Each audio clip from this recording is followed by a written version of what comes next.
2 minggu kemudian, aku tak pernah lupa untuk selalu mengecek rekaman CCTV 2 minggu ini, namun sama sekali tidak menemukan hal aneh dan mencurigakan yang terjadi di rumahku. Bahkan semua terlihat normal-normal saja. Tak ada hal mencurigakan dari pembantuku, Sri, bapak mertua dan lainnya. Selama 2 minggu, sejak suamiku keluar kota, aku sama sekali tak menegur Sri. Aku selalu meminta Big Nur sebagai perantara menyuruh-nyuruh Sri. Akhir-akhir ini, Sri juga nampak pendiam, menurut tapi juga terlihat seperti orang yang tak ada semangat, wajahnya selalu murung. Siang hari, saat aku sedang di dalam kamar, menimang Cila dan si Yellow, Big Nur terlihat masuk ke dalam kamarku dengan membawa cemilan semangkuk bubur kacang hijau yang selesai dibuatnya.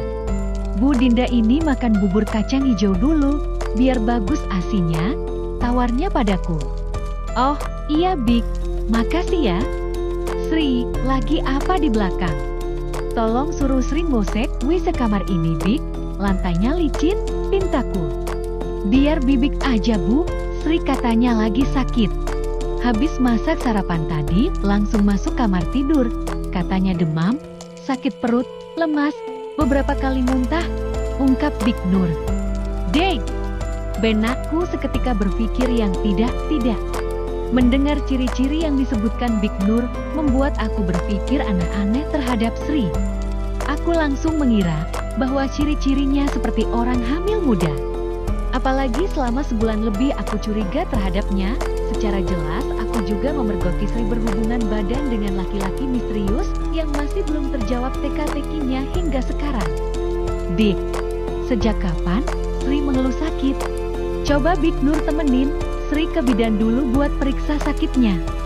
Nanti diantar Mang Narno, pintaku pada Big Nur. Kalau kelihatan pucat wajahnya sejak beberapa hari lalu, cuma hari ini muntah-muntah demam dan gak kuat bangun. Ya udah sore ini Bibik temenin Sri ke bidan, balas Big Nur. Dengan perasaan gundah melimuti hati, aku bergegas keluar kamarku untuk menemui Sri di kamar pembantu. Sampai di depan pintu kamarnya, aku langsung mencoba membuka, namun ia kunci dari dalam. Sri buka pintunya.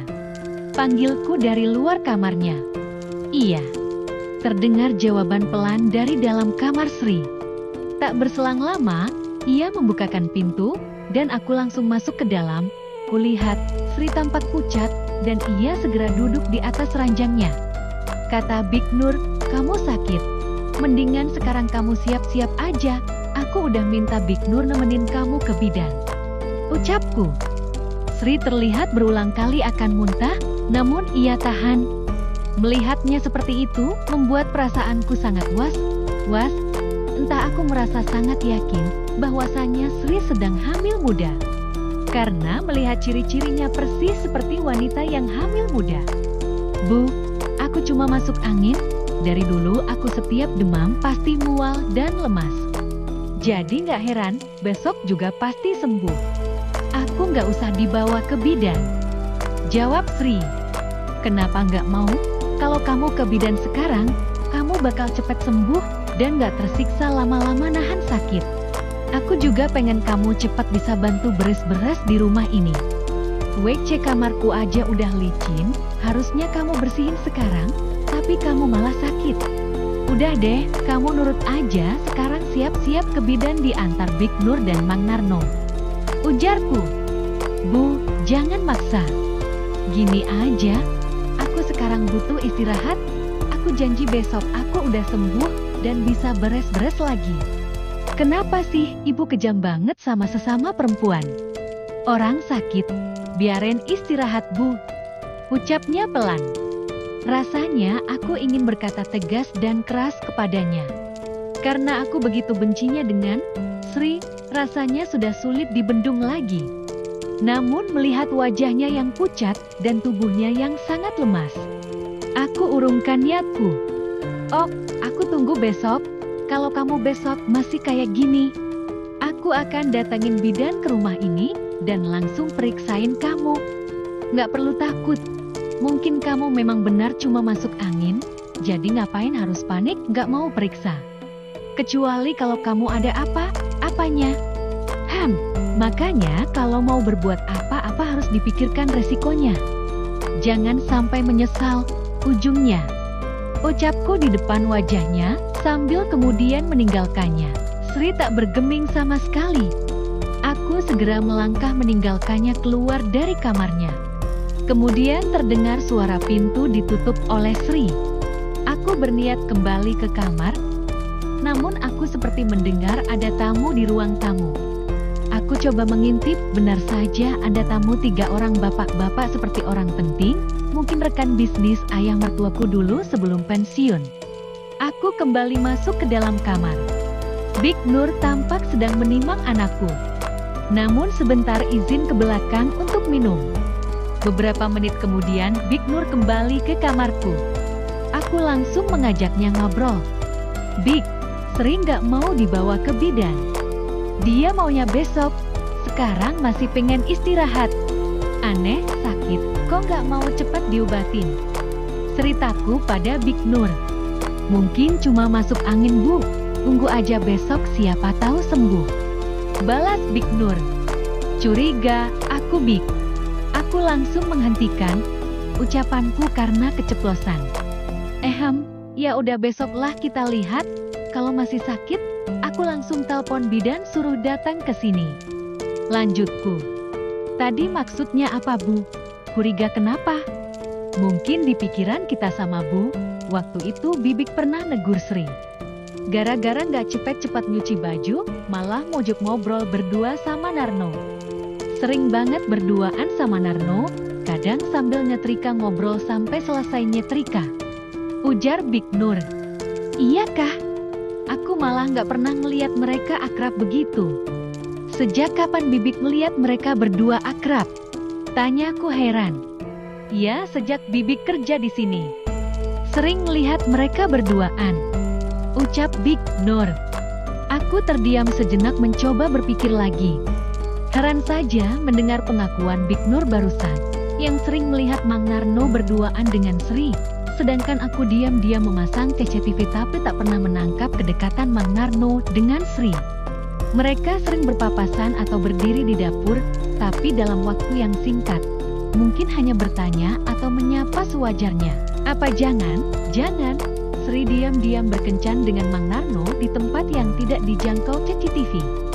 Namun bisa jadi mereka diam-diam dekat, apalagi Sri sering keluar bareng diantar Mang Narno ke pasar atau berbelanja kebutuhan dapur. Tapi kalau di rumah ini, aku sama sekali tak melihat kedekatan mereka berdua. Namun melihat Big Nur yang lugu baik, tidak mungkin ia mengada-ngada. Mungkin memang benar apa yang dikatakan Big Nur barusan. Pukul 16:00 sore hari, saat si kecil sedang tidur. Aku keluar kamar dan melihat ayah mertua sedang melamun duduk di teras belakang sambil melihat ikan hias di dalam akuarium. Aku merasa ingin mendekatinya dan mengajaknya ngobrol. Aku langsung menyapanya. Ayah, lagi apa? Aku menyapa sambil duduk di kursi satunya. Lagi santai-santai aja, jawab ayah mertua. Tadi itu ada tamu ya? Itu siapa kayaknya ngobrol serius? Tanyaku. Oh, bukan apa-apa. Itu teman bisnis ayah dulu. Balasnya singkat. Seketika aku pahami, wajah mertuaku berubah seperti tidak nyaman menjawab pertanyaanku barusan. Aku tak mau memperpanjangnya, karena itu juga bukan urusanku, dan mengalihkan dengan obrolan yang lain. Ayah, aku buatin teh ya? Tawarku. Ya udah buatin aja teh. Tapi, Sri memangnya kemana kok dari tadi ayah nggak lihat? Apa pulang kampung? Tanya ayah mertua. Sri, sakit, demam, mual nggak kuat bangun. Diajak ke bidan, tapi nggak mau, aneh banget. Ucapku. Sakit? Kalau nggak mau diajak ke bidan, beliin aja obat suruh Narno. Wajah ayah mertua nampak berbeda, justru makin terlihat tidak nyaman ketimbang sebelumnya. Katanya besok aja ke bidan kalau masih belum sembuh. Imbuku, ayah mertua tak menjawab lagi. Aku langsung saja berjalan ke belakang untuk membuatkan teh untuknya. Keesokan harinya, Sri masih belum muncul dari kamarnya. Aku sementara tak menegurnya. Pagi-pagi sekali, aku menyuruh Mang Narno mengantarkan Bik Nur belanja ke pasar menggunakan motor. Ayah mertua pun terlihat terburu-buru membawa mobil keluar sejak pagi buta. Entah untuk urusan apa, aku belum sempat menanyakannya, ia sudah keburu pergi. Setelah sarapan roti, aku masuk ke dalam kamar. Kulihat kedua buah hatiku sedang tidur pula setelah mandi dan minum susu.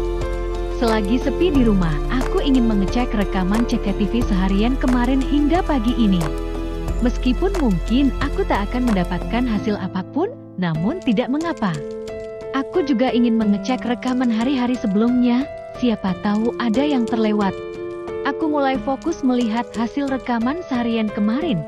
Saat bagian waktu dalam video rekaman, sampai pada pukul 21:30 malam, aku seketika terkejut melihat dengan jelas dalam layar monitor, tampak sosok laki-laki masuk ke dalam kamar Sri. Kemudian mereka berhubungan layaknya suami istri. Aku zoom, mereka terlihat melakukan hubungan terlarang, tanpa menggunakan pengaman. Mereka hanya sebentar melakukannya. Kemudian laki-laki itu keluar dari kamar Sri dan tidak tidur sekamar dengan Sri. Ya Tuhan! Aku seketika gemetaran. Aku menutup mulutku dengan kedua tanganku. Badanku merinding, nafasku sesak. Aku tak menyangka. Rasanya ingin marah, namun di sisi lain, aku bersyukur cepat mengetahui, cepat mendapatkan bukti. Aku mengutuk Sri dalam hati. Parah sekali kelakuan, Sri membuat aku muak dan jijik. Aku semakin yakin bahwa Sri saat ini sedang hamil muda. Apalagi aku sudah memiliki bukti skandal Sri. Aku segera mengambil HP-ku dan menelpon bidan untuk janjian datang ke rumah untuk memeriksa Sri agar cepat ketahuan apa sebenarnya yang terjadi kepada Sri saat ini. Bidan akan datang siang nanti. Aku juga tidak sabar menunggu semua berkumpul di rumah ini. Akan aku umumkan bukti-bukti yang sudah aku dapatkan. Bang Ronald akan pulang 1 minggu lagi. Aku akan memaksanya untuk pulang hari ini juga.